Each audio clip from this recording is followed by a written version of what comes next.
বিজয়ের 53 বছর উদযাপন করছে বাংলাদেশ। বাংলাদেশের বিজয়ে সবসময় নিজেদের কৃতিত্ব বজায় রাখার আপ্রাণ চেষ্টা করে ভারত। আর এবার এই বিজয় সম্পূর্ণ নিজেদের কৃতিত্ব বলে দাবি করলেন খোদ ভারতের প্রধানমন্ত্রী নরেন্দ্র মোদী। আমাদের 16 ডিসেম্বরের বিজয়কে নরেন্দ্র মোদী বলেছেন ভারতের ঐতিহাসিক বিজয়। পোস্টের কোনো জায়গায় বাংলাদেশের নামই উল্লেখ করেননি তিনি। অথচ 1971 সালে দীর্ঘ 9 মাস রক্তক্ষয়ী সংঘর্ষ ও লাখ লাখ শহীদের রক্তের বিনিময়ে বাংলাদেশ নামক দেশটির জন্ম হয়। তাদের নিঃস্বার্থ উৎসর্গ এবং অদম্য সাহস আমাদের বিজয় এবং গৌরব এনে দিয়েছে। কিন্তু মোদির স্ট্যাটাসে যেন মুক্তিযুদ্ধে আমাদের শহীদদের জীবনের কোনো মূল্যই নেই। এ নিয়ে দুদেশের উত্তেজনার পারদে যেন আরও একটু ঘি ঢেলেছে ভারত। দেশপ্রেমিক বাংলাদেশের জনগণ ফুঁসে উঠেছে এই স্ট্যাটাস ঘিরে। পাল্টা প্রতিক্রিয়া জানিয়েছেন রাজনীতিকরাও।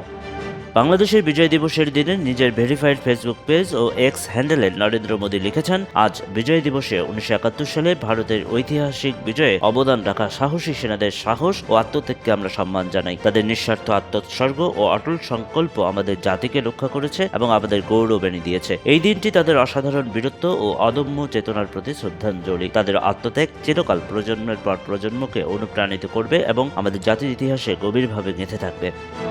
এ বিষয়ে সরকার পতন আন্দোলনের নেতৃত্ব দেওয়া বৈষম্য বিরোধী ছাত্র আন্দোলনের আহ্বায়ক হাসনাত আবদুল্লাহর প্রতিক্রিয়ার পর বিষয়টি ব্যাপকভাবে আলোচনায় আসে। ভেরিফাইড ফেসবুক অ্যাকাউন্টে দেওয়া পোস্টে হাসনাত আবদুল্লাহ লিখেন, এটি বাংলাদেশের মুক্তিযুদ্ধ। পাকিস্তানের বিরুদ্ধে বাংলাদেশের স্বাধীনতার জন্য এই যুদ্ধ সংগঠিত হয়েছিল। কিন্তু মোদি দাবি করেছে এটি শুধু ভারতের যুদ্ধ এবং তাদের অর্জন। তাদের বক্তব্যে বাংলাদেশের অস্তিত্বই উপেক্ষিত। নরেন্দ্র মোদীর বক্তব্যকে বাংলাদেশের স্বাধীনতার প্রতি হুমকি বলেও মনে করেন তিনি।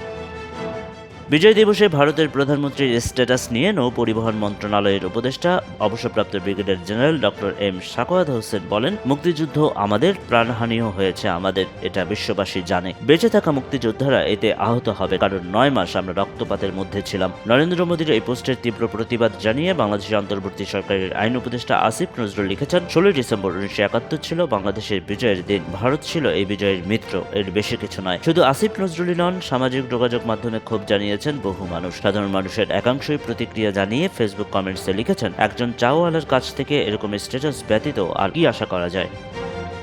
এ নিয়ে ক্ষোভ জানিয়েছেন বিএনপি স্থায়ী কমিটির সদস্য সালাউদ্দিন আহমেদ, বাংলাদেশ কমিউনিস্ট পার্টির সাধারণ সম্পাদক রুহিন হোসেন প্রিন্স, বাড়িদলীয় জোটের মুখপাত্র শাহাদাত হোসেন এবং গণসংহতি আন্দোলনের প্রধান সমন্বয়ক জোনায়েদ সাকি সহ রাজনীতিবিদরাও। তারা মনে করেন মোদির বক্তব্য অবশ্যই নিন্দনীয়। তারা বলেন, ভারত বাংলাদেশের স্বাধীনতা সংগ্রামকে যথার্থভাবে মূল্যায়ন করে না। ভারতকে নিজেদের কর্তৃত্ববাদী চিন্তা থেকে বেরিয়ে আসতে হবে।